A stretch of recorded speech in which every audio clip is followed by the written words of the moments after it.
Now to present the keynote address, I call on Dr. David Bowles, who currently is the Vice President for Donna Fletcher Museum. As he walks up here, I'll tell you a little bit about him. He's one of our directors for Donna ISD in the bilingual department. He also is a part-time professor at the University of Texas Pan American. So without any further ado, our keynote speaker, Dr. David Bowles.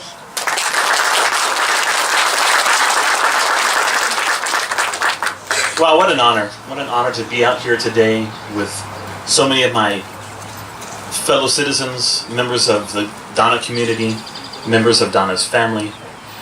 I was first introduced to Donna Hooks Fletcher perusing the museum a few years ago. Right under her portrait was a little book, a little self-published book in a glass container that said, "This is my life." And I asked whether I could pull it out, and the museum personnel said, "Of course." And I started flipping through it, and I was completely blown away. It was her autobiography. And I thought to myself, how could I have lived in this town for over a decade and not know anything about this woman? This is really strange. And I asked the board of the museum whether I could work with some of her papers, and they gave me access to that autobiography, some of her other writings, and I worked to edit it together in a little book that's sold there in the museum.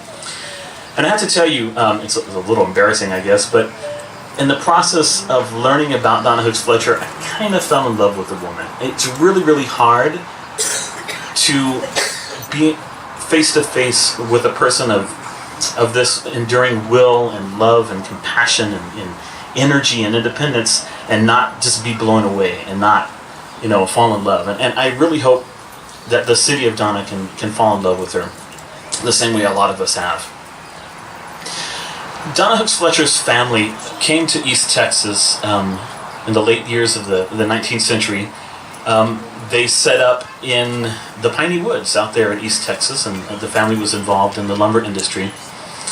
And it was there that she began to develop her love of nature, something that would stay with her entire life. She would roam the woods, sometimes with her father, sometimes with her neighbors, and brothers and sisters and friends, discovering plant life and animal life, and falling in love with the lakes and swamps and woods of East Texas. She was, as a lot of affluent young people at that time, she was raised by African-American servants. Her auntie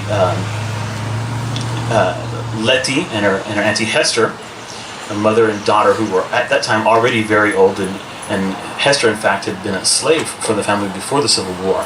And it was at their feet that she learned the importance of diversity, her love for the different types of people in the world, her love for all kinds of people, something that would serve her really well when she came to South Texas and began to coexist with the Mexican Americans in the area as well. To kind of get a feel for the free spirit she already was when young, she got married around the age of 16, and her father-in-law, Captain Fletcher, who was a Civil War veteran, taught her how to shoot. She was constantly going back and forth through the woods, and there were clearly dangers, and one of them was a very large alligator, a bull alligator that for decades had been terrorizing people in an area. And on a ride one day back from her father-in-law's house and the shooting lessons she'd been getting, she happened upon this alligator, and she didn't think twice about it. She pulled her rifle from the saddlebag, took aim, and shot that thing right between the eyes and killed it. So you get a feel for the kind of person she was. She saw an opportunity to right a wrong, to keep other people from being hurt or terrorized by this beast, and she took it out. And went back to her father-in-law's spread and asked for some men to come with ropes and horses, and they dragged it back, and her father-in-law had it stuffed and mounted. So from the very beginning, you could see the power that she had, even as a teenager. Of course, this was a time where being an independent woman wasn't always convenient. It was very, very tough. And she unfortunately had a very unhappy marriage. She wasn't the kind of person to air her dirty laundry, so we really don't know all the details.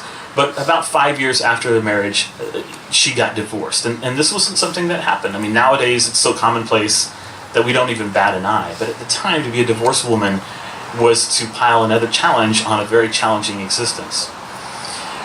But she came to the valley where her father, Thomas Hooks, and her mother, Virginia, had moved with some of her other siblings and established the La Blanca Land Company.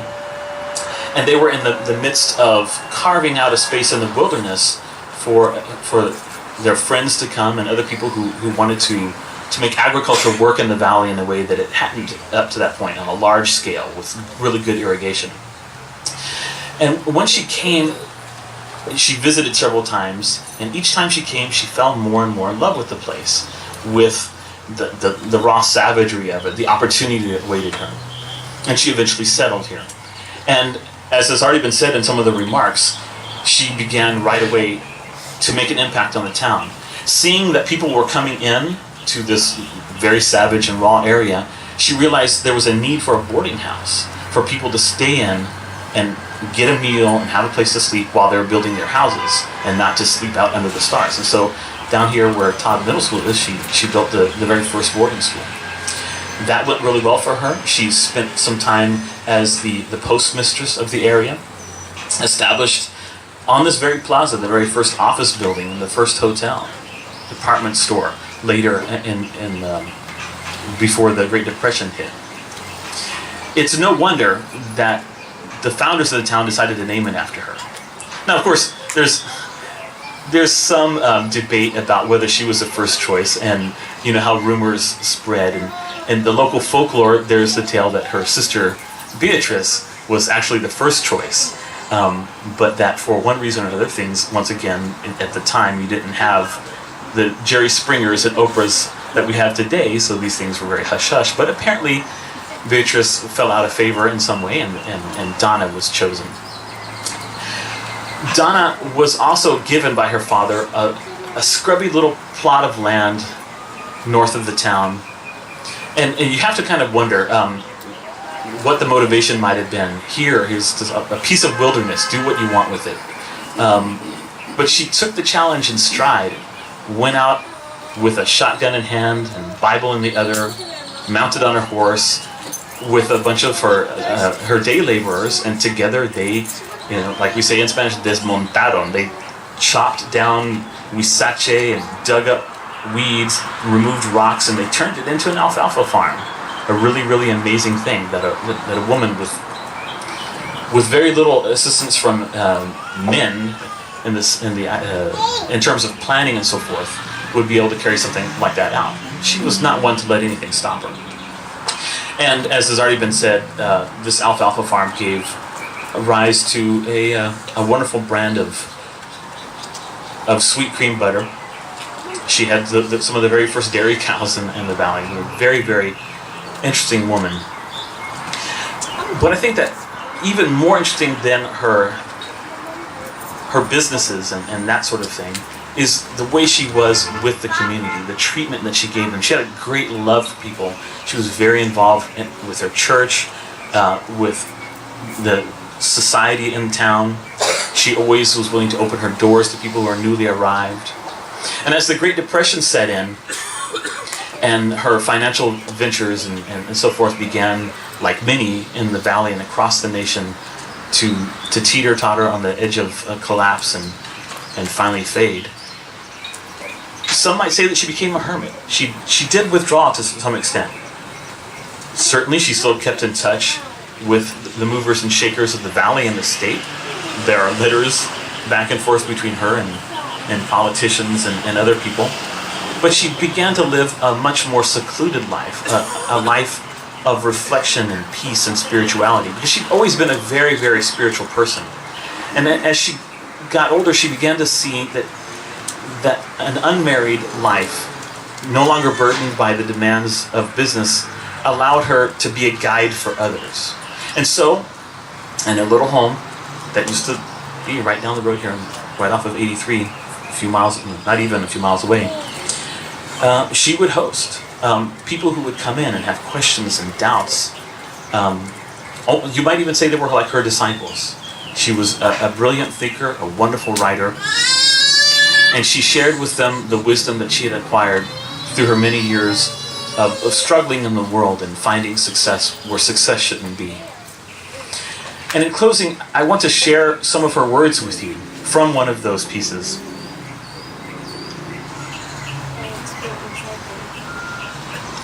Oh, listen in the silence of the night, when all the soft melodies are being sung. The breeze sends out its soothing strains of music. The trees, flowers, and running streams join in the choruses. Then all the earth seems to drift into peace and harmony. So let us go on feeding the soul. There is food for the soul in everything and everywhere. When you feel weary, go out into the silence of the night and feed your soul on the beauties of earth and heaven. Let the gentle breezes fan you, the trees sing their lullabies, the moon light your path, and the stars fling their light upon you, sparkling with bright eyes. Thank you so much for being here to celebrate the life of a woman who made Donna the wonderful town that it is, along with many other men and women to whom we are forever indebted. Have a wonderful day.